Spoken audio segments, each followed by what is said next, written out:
Hi, Matt Easton here. So this is really just a quick shout out and thank you to Will Sherman. You are a scholar and a gentleman, sir, and thank you very much for sending me some of your products. Now, Will, apart from being a watcher of this channel, he assures me, which obviously thank you very much for following the channel, but he is also a bowyer and arrow maker, and he forges arrowheads, he makes arrows, and he makes longbows, and he is also a warbow archer.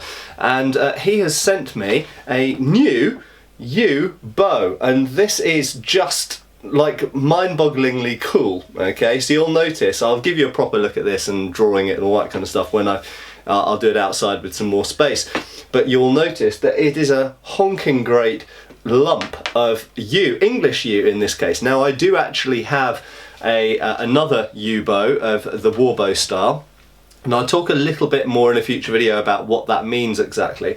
And that is Swiss yew, but it's a little bit heavy for me because I don't shoot very regularly anymore, and that bow's about 90 pounds draw weight, and to be honest I can maybe pull it a couple of times and then I'm like almost dying, just because I don't shoot regularly. And if you want to shoot heavy war bows, you have to draw bows. It's like, you know, it's weight training, you have to draw bows regularly, and this is a meagre 70 pounds, which is still, you know, it's still a lot of poundage to shoot at targets and destroy things with, and potentially for hunting and that kind of stuff. And possibly there were war bows as low as 70 pounds, probably not. The ones found on the Mary Rose seem to be from about 80 or 90 pounds up to about 130, 40 pounds, that kind of range.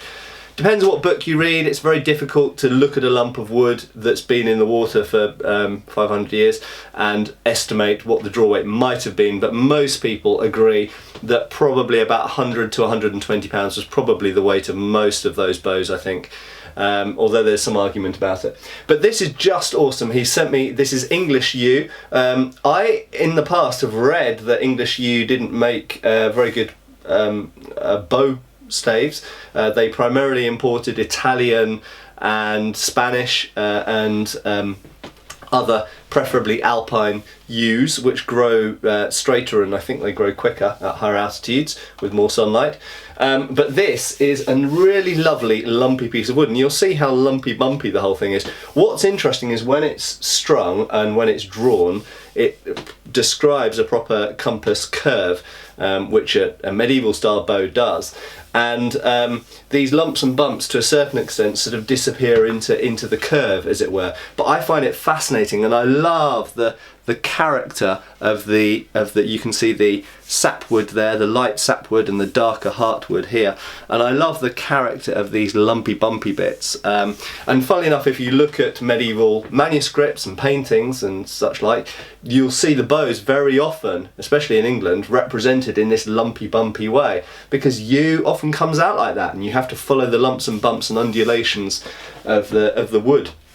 So I love it. It looks fantastic. Oh, and it's also got, important note, I'll talk more detail about these bows at some point, but it's got what's called a side knock with cow horn at the end, so a little bit different to modern bows, shall we say, which have a groove at the front.